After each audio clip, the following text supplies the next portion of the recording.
Hey gamers, so I want to share some Nintendo news that's been happening over the past few days. First of all, we have now confirmation that the Switch 1 has sold 153.10 million units, which is crazy because it hasn't had a single price drop and it's going to get a price increase, which I'll explain in a little bit. But this is still crazy impressive for an 8-year-old system.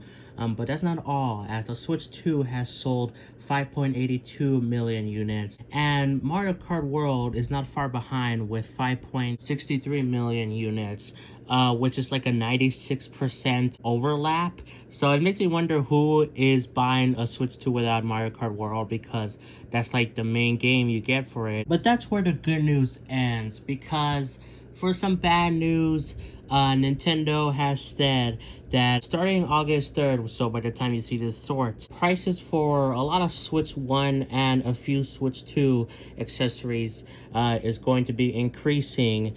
And it just makes me depressed, man. Like, I hate that things are getting more expensive. We've seen this with Xbox. PlayStation has not, at least in the US yet.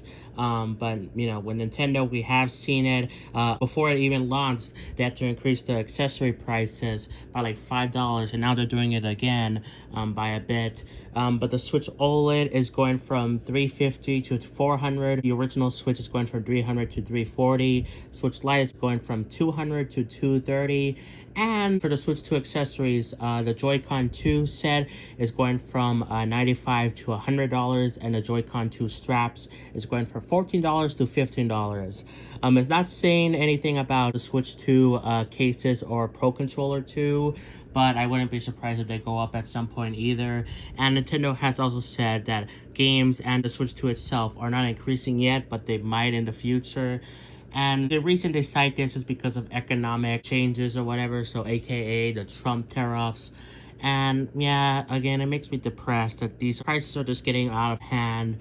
And you could blame Trump, although you can also blame Nintendo, because I think they were also planning to do this to some extent. At least not like lowering prices. Like we've seen, they haven't like dropped the Switch 1 price at all in those 8 years, and Trump was not involved for half of that. So yeah, Trump is a big part, but Nintendo clearly is to blame as well, to some extent at least. And these price increases make me think that Nintendo is not going to be selling that much more Switch 1 units, which like Nintendo financialists thought they would be able to reach the PS2 within this year. Of course, this was before all this pricing stuff happened. But I guess we'll see. But let me know what you guys think about all of these news updates we got.